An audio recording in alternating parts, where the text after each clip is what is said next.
Hej Oliver. Hej. Hvad er det, du laver her med det her værksted? Jamen, her der har vi et matematikværksted, hvor vi er i gang med at blive rigtig gode til de 4 regnarter. Og lige nu der arbejder vi med division, så pigerne her de har fået nogle penge. Så vi arbejder simpelthen med nogle konkrete. Og de har bare fået nogle penge, de ved ikke, hvor mange der er. Og så får de bare opgaven, at de skal dele de her penge ud. Og lige nu er de sådan i gang med at tælle op, hvor mange penge de ligesom kan få hver. Så de giver lidt 2,20 ud, og de giver en 10'er til hver, sådan lidt forskelligt. Og så er meningen, at vi efterfølgende går op, og så prøver vi at trække den metode, de gør det på her. Hvordan kan vi lave den op på tavlen eller på papir? Ja, okay. Så det, sådan arbejder vi for eksempel med division. Ja. Og det her, det er et værksted, vi laver her i PLC, som er frivilligt. Børnene kommer af egen vilje. Børnene kommer af egen vilje. Vi har 45 minutter kun koncentreret med matematik, hvor det som sagt handler om regnestrategier lige nu. Nogle gange så er vi 10, nogle gange så er vi lidt færre.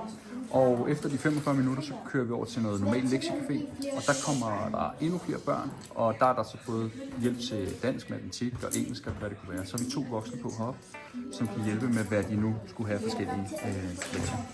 Okay, super. Piger, må jeg lige spørge jer om noget? Ja. Hvordan er det at gå i det her matematikværksted hos Oliver? Sjovt. Det er sjovt? Hvorfor, kan I sige noget om, hvorfor det er sjovt? Jeg tror, man lærer meget om det. Er det fordi, man gør det på en lidt anden måde, når man bare sidder og glor ned i en bog måske? Ja. Og I vil gerne selv komme her, og har selv ligesom valgt at komme og øve jer i matematik på den her måde? Ja. Fedt. Sådan, det kunne da ikke være mere fornemt. Fantastisk. Det er også nogle dygtige piger, der er heroppe, så det er godt. Jeg synes godt, man kan fornemme. Ja. Men tak for det. Som skal divideres med noget under 10, fra 1 til 10. Ja. Okay. Så finder jeg til dig. Jeg lige trække dig op af lommen, er du klar? Okay. Over 100. Må det også godt være over 200? Ja, det skal bare ikke være noget med 1000. Okay. Så siger vi 258. Okay. Divideret med, skal vi sige 6? Bare sig et random tal. 6. Okay. Så er det i gang med strategier.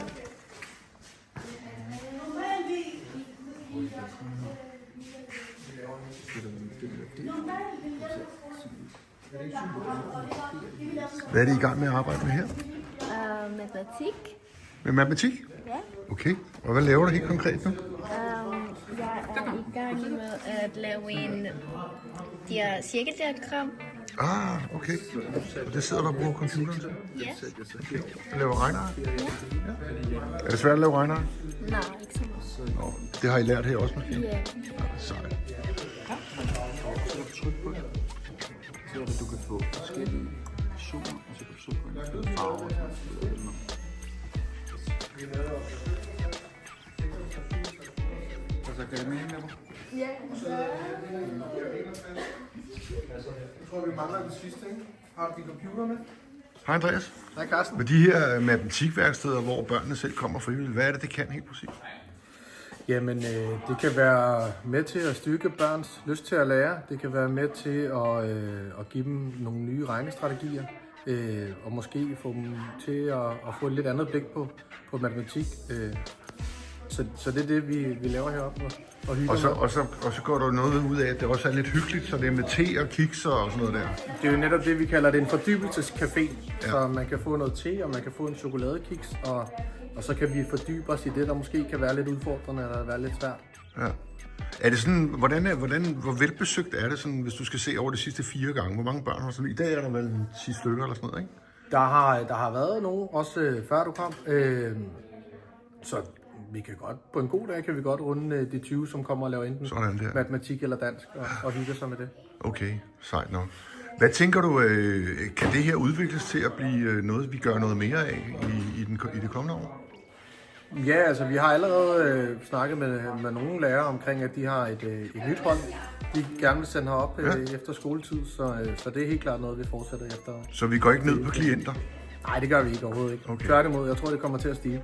Kunne du tænke dig at udvikle det til også at rumme nogle andre ting på lidt længere sigt? At det her tilbud måske kunne bruges i andre sammenhænge også? Det kunne også være andre fag måske? Helt klart. Altså lige nu så er det jo, jeg har jo primært dansk, og Oliver har primært matematik, men vi kan jo sagtens bistå hinanden. Men det skal jo også være et sted, man kan komme, hvis man har en projektuge. Lige nu så har udskolen en projektuge.